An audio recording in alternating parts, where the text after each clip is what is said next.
አብዛኞቻችን ድህነት ማለት የገንዘብ ማጣት ብቻ እንደሆነ እናስባለን።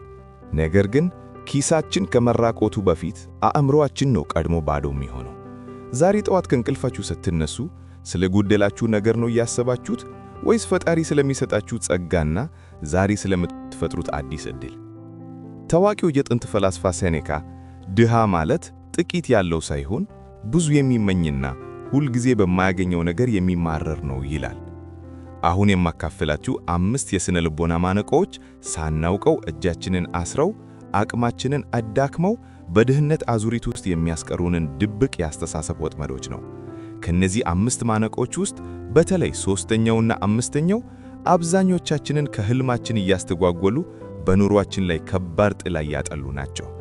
እስከ መጨረሻው አብራችሁኝ ከቆያችሁ ይህንን የአስተሳሰብ እስር ቤት ሰብራችሁ የምትወጡበትን በስነ ልቦናዊ ሳይንስና በጥበብ የተደገፈ የተግባር ቁልፍ ታገኛላችሁ። የሰው ልጅ አእምሮ እጅግ ድንቅ ፍጥረት ነው።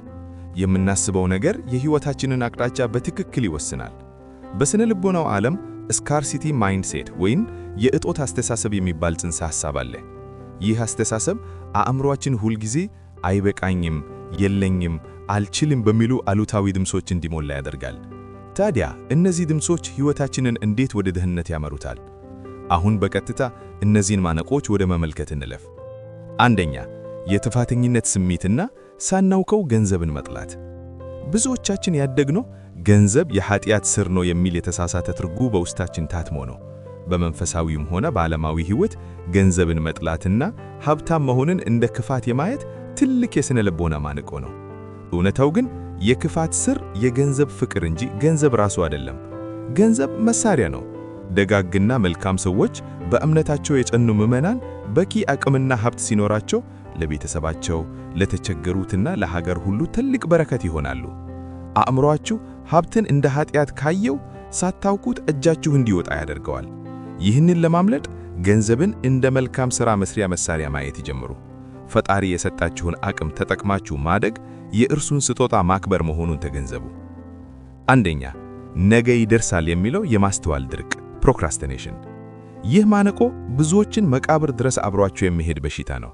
ነገ ተሻለ ቀን ይመጣል፣ ነገ ተሻለ አቅም ይኖረኛል እያልን ዛሬ ማድረግ የሚገባንን እንተዋለን። የሥነ ልቦና ባለሙያዎች ይህንን የአጭር ጊዜ ስሜትን ማስተጋሻ ይሉታል።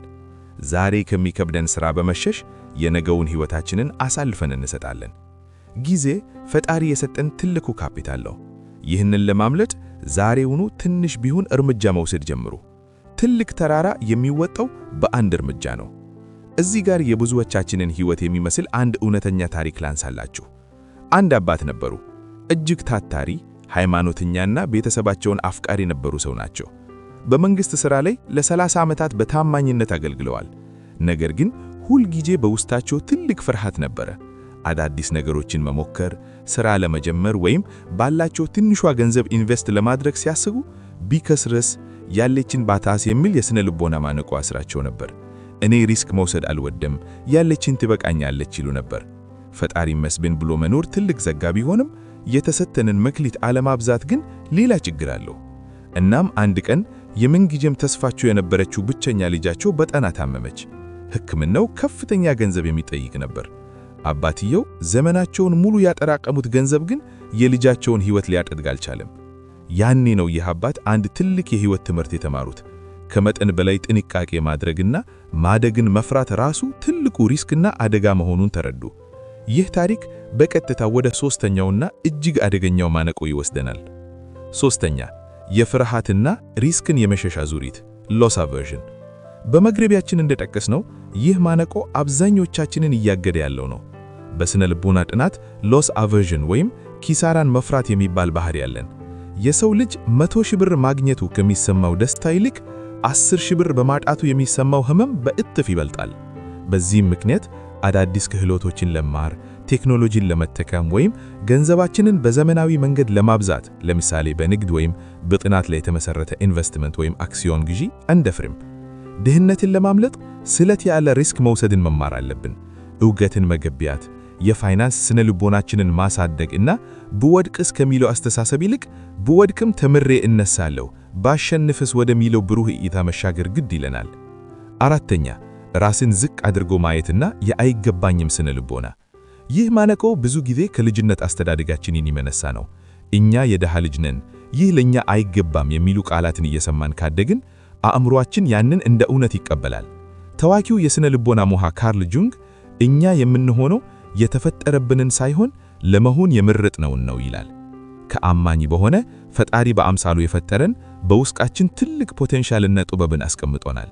ራስን ማሳነስ ትህትና አይደለም፣ የተሰጠንን ጸጋ አለማወቅ እንጂ። ከዚያ ዙሪት ለመውጣት በየቀኑ ለራሳችሁ የምትናገሩትን ታሪክ ቀይሩ። እርሰቦች ለስኬት ለብልጽግናና ለሰላማዊ ሕይወት የተገቡ መሆናችሁን አጥብቀው እመኑ። አምስተኛ የቅጽበት እርካታን መፈለግ ኢንስተንት ግራቲፊኬሽን። ወደ መግረቢያችን ስንመለስ አብዛኞቻችንን የሚያጠፋን ማነቆ ይህን ነው ያልነው ምክንያት ነው። ዛሬ ባለንበት የሶሻል ሚዲያ ዘመን ሁሉም ነገር ወዲያውኑ እንዲሆን እንፈልጋለን።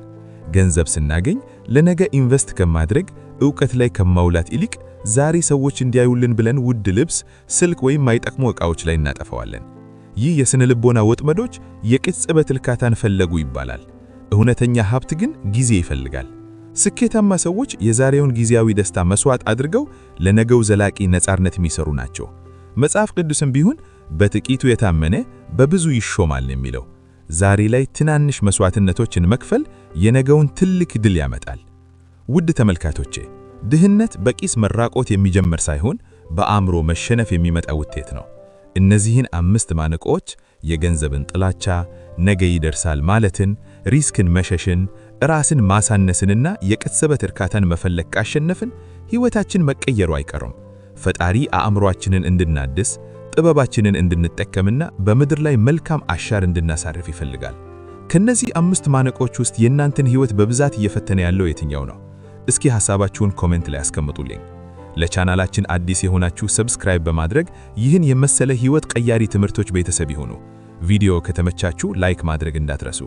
በቀጣይ የተሻለ ሐሳብ ይዤላችሁ እመጣለሁ። ቸር ያቆየን።